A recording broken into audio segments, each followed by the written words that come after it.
Hello everyone, StreamTuber7 here. This video is going to be a bit shorter than my usual videos like this because, oh my gosh, I did so much in this game that I really recorded way too much. I'm just going to have to not try and show you everything I do because everything I do is going to be just way too much. So I'll start by explaining what I'm doing here. Right now, I'm, as it says in the title, exploring. I'm looking around and in general just admiring the world because there was a game that I played recently that, and I use this as a wonderful standard because my mother is absolutely by no means a gamer whatsoever, and she, and just like me, wasn't actually that impressed with Cyberpunk 2077's graphics. But this game in particular, I haven't seen a game with this much detail in over 15 years. And that was at 15 years ago's level of graphical fidelity. Oh, actually, no, hold on. That's a little bit inaccurate. I'm sorry. 20 years ago's graphical fidelity. Well, 19. Well, I just did a doctor thing there. But essentially in 2007, Crisis. That's the game that I'm referencing. And oh dear, yeah, I know it's been a while. It's been a while, 2007. Oof. But that's the game that I was essentially referencing with the level of graphical fidelity. Also, that guy looks like a wizard, but he's a guard, and I really appreciate the level of medieval flair that they have with everybody. Because the thing about the Middle Ages is that they were colorful, and Hollywood decided to make everything not colorful for some reason, but probably because they just didn't want to outfit all those people in actual colorful outfits. Now, I'm going to do this while also talking at the same time about what I'm looking at. In this particular thing, I looked at the sign at the top because it essentially tells you what type of shop you're going to be going into because not everybody is literate. And that is one of the things that surprised me about this. Cliff is literate, that's for sure. The read option wouldn't be there if Cliff wasn't literate. But the main thing with this is that everything you see here that has a buy option can be bought. And when you buy it, it's going to be immediately taken away from the shop's inventory in the visible display. Unlike other games where when you buy it, like, it has infinite items essentially. This game doesn't actually have infinite items. And by the way, there's a reason why I'm narrating the Korean version and I'm talking over everybody because they're talking in Korean, so you probably can't understand them unless you're a native Korean. I'm glad I discovered this guy early, Ternali, because he is the guy that made me more powerful in my journey across Crimson Desert's gamescape. He is one of the most important people in the Middle Ages. A blacksmith. Without a blacksmith, you don't have an army. And without an army, you don't have defense. And without defense, you don't have land. And that's one of the main things. Oh my gosh, I am so. Oh, see, I just did it there. I was looking for murder holes in the above there.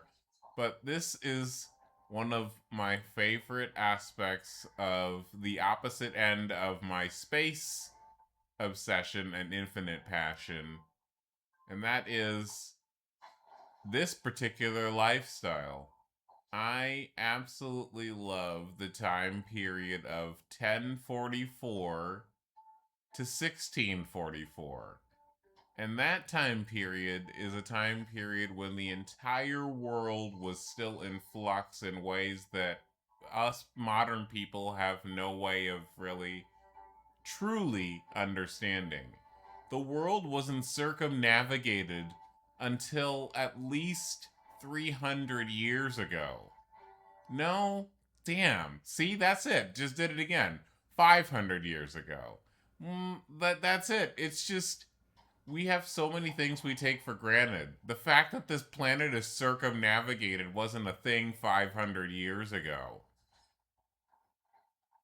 So that's one of the things that I also look for is the maps. If you have a map in a game like this, it'll tell you exactly what type of world you're in.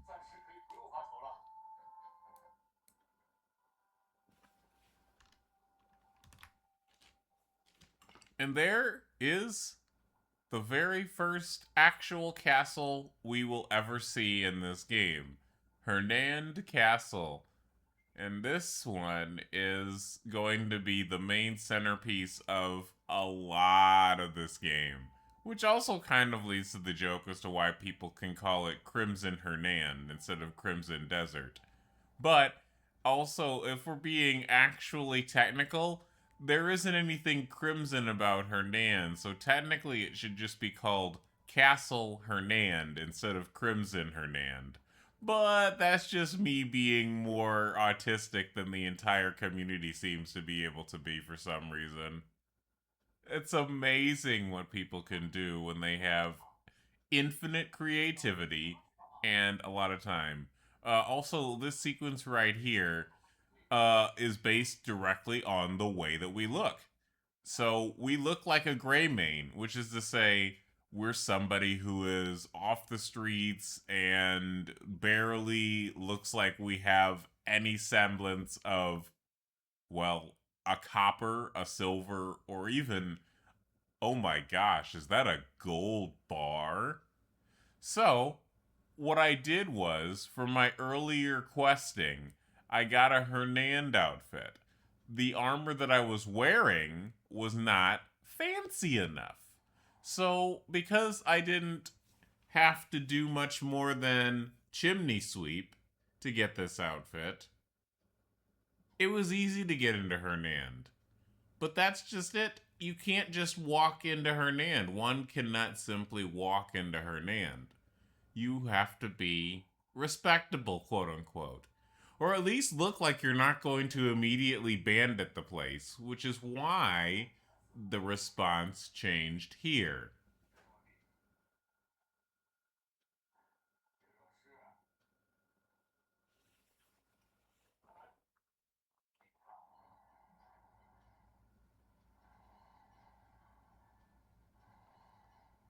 Man, I do not want to be under those things when they go down. I mean, if that's what they're for, is you don't want to be under them. But back to talking about this wonderful castle. Now that we're actually inside of the main fortress area of the castle. Oh, wait, no, stop everything. I forgot to talk about one of the best features of Crimson Desert Online. I mean, Crimson Desert Offline. See, I did it again. Back when it was first founded, it was an MMO, but it turned into a single player. You can pet animals in this game, you can pick up animals in this game, and you can adopt animals as your companion. Technically, uh, they have been slowly increasing the amount of animals that you can adopt as I play this game. This game started on patch 1.000 or whatever. This version is still, I think, the third patch that they made, 1.03. And right now I'm playing on patch 1.08 and keeping it that way, not updating it anymore. But I really want to have a slight calico and a black cat that's not the abyssal cat, because the abyssal cat isn't technically probably really actually a cat. These cats are actual real cats. I'll have to explain what I mean by the abyssal cat later, because it's not something that shows up for a really long time. A lot of people are like, hey, don't miss this, blah blah blah. It's like I don't really know how to follow guides unless I like decide that I'm going to be doing something in a very specific way. But I don't really have the problems that most other people have when playing games like this because I am playing it for a story, but there's so many stories that are told that just people don't look for. I'll put it that way. People don't look for them. So this calico, I hope to find this calico again. Oh, stop it, you.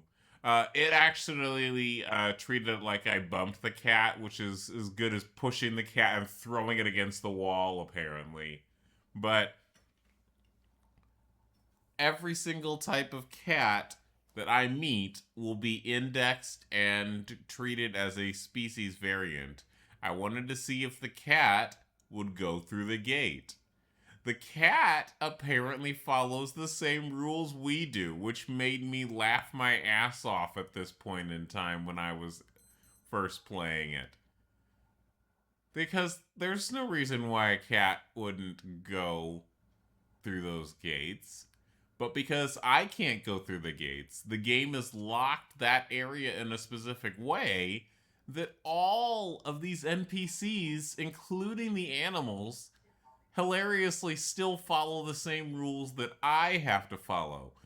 In some games, you'll see people walking straight past areas that you literally yourself cannot go through. And you're just like, and there's no reason for it. Some games give you an explanation, but others are just like, nope, sorry. That area's blah, blah, blah, blah, closed, exploded, whatever. And also, here's the second cat. I figure you could find cats in high places, and I was like, wonder where I can find another cat. But on top of the well? No, cat, no, no, come back. Oh, but I don't really want to chase the cat. But it's an orange cat, so I figure I could probably spot it by visual. And I lost it.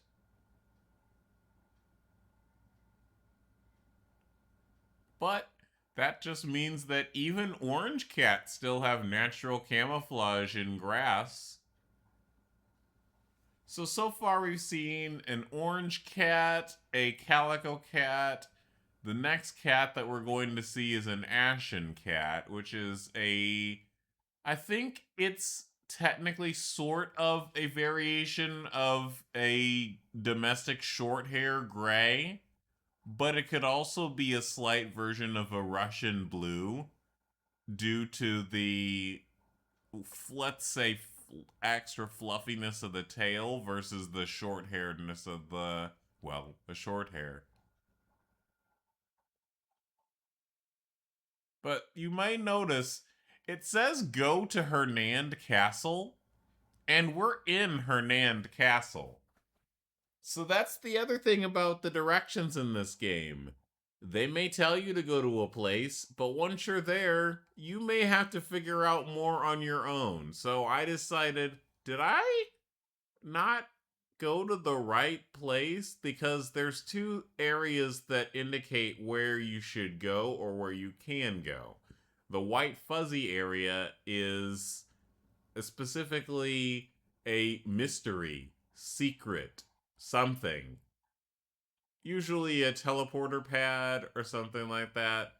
But the other thing is the golden fuzzy. And the golden fuzzy in pretty much every single past game of this type is the okay, go here. This is where your objective is. We're highlighter markering it for you because we don't want you to just continuously wander everywhere. And this is the second time I get stopped, but I have respectable clothing, so it's understandable.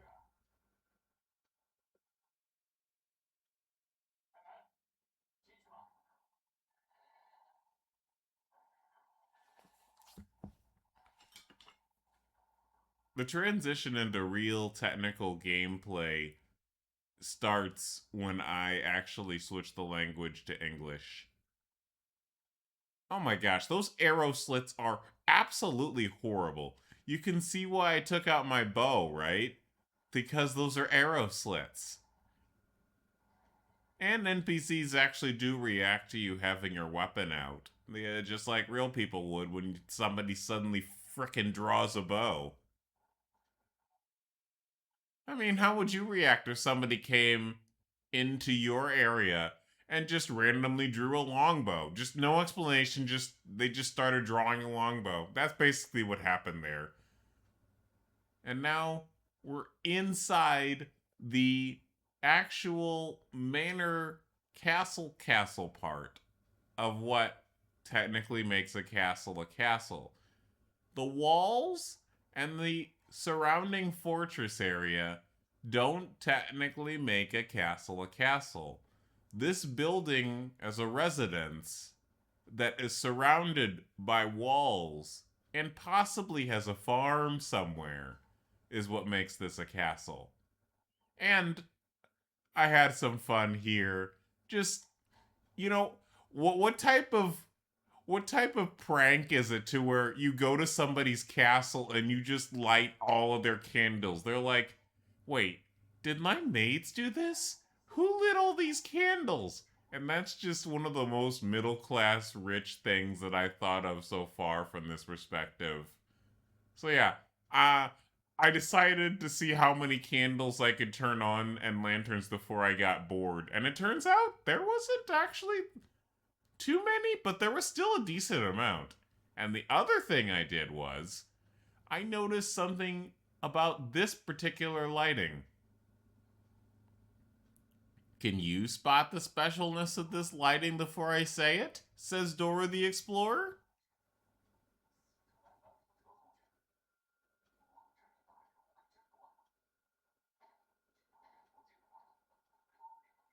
Okay, so the thing about that lighting is that it has a fully internalized system that cannot be an open flame because an open flame still needs oxygen to live.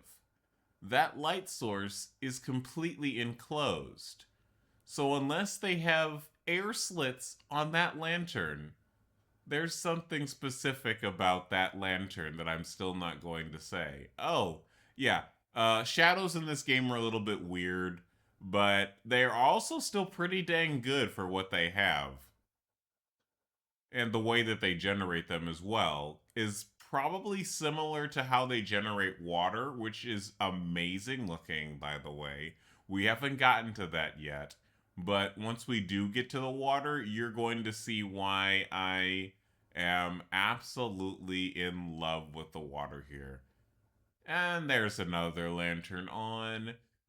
And by the way, there's a little bit of a personal reason as to why I have fun lighting other people's lanterns in games like this.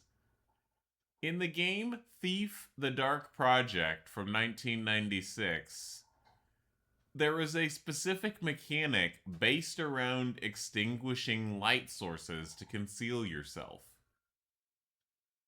I have never, ever seen another game, possibly besides this one. I haven't actually seen them do it yet, but I've seen them take out their torches at night. I think that they don't manually relight things, but in Thief the Dark Project, every single guard at night actually uses their torch to light other lights. And I'm just shocked by the fact that more games don't do that. It's not like it's a whole thing that's like needed or required, but it's just one of those things to where when it's not there, it's noticed. It really, really, really is noticed.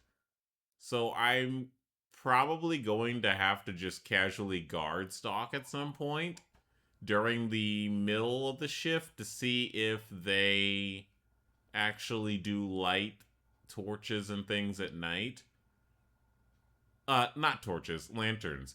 Because the way that we light them is with the flint and steel, and I'm wondering if they just hold their lantern, not lantern. Well, it could be the lantern if it's a gas lantern, but if they hold their torch up to a torch, because that will be one of the final aspects of this. Really cements the most mundane, most trivial but real aspect of what makes something realistic but also enjoyable. The one thing that a lot of these games have is a balance, and that balance is between how realistic do we make it versus how much do we allow the player to do. This game achieves that balance wonderfully. There are so many things you can do in this game that the number of things you can't do really doesn't matter. Like, I can pick up most things, but I can't pick up this statue. I can't even closely examine that statue like you could in some other games. Like they say, ooh, look at our fancy artwork for our statue. But that's just. No, this is a rich person's house. You can admire that statue, and that's it. So you have statues. Oh my gosh, what in the heck is with all these different styles of lanterns in the same room? I mean, I kind of did that too, but I have no money. This is an entire castle. That's so weird. Anyway, back to lighting more lanterns because I like lighting. It casts a nice, lovely orange glow. Man, there's so many locked doors in this castle. Imagine that. But what is this? Where am I? Use the special key to go through the shining gate. What shining gate? That shining gate? Oh, I don't see a shining gate. I see some books over here. I see some more books over here. I also see some interesting things over here. Ooh, some quills. Uh, that chair is also pretty interesting. I don't think I'm gonna walk through that gate for now. What shining gate? Ooh, there's a treasure chest here for me. See, if we walked through the gate, we would have missed that treasure chest. Abyss artifact. Oh man, those are going to be interesting. Abyss artifacts are going to be the most valuable currency next to gold, silver, and platinum.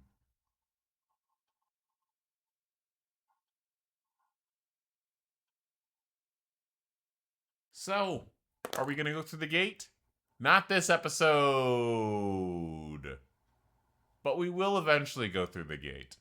So, that's all I have to say for now. And thank you very much for joining me in this month long, and it's going to be a very much longer than a month long adventure in Crimson Desert. This has been Extreme 2 7. Bye bye.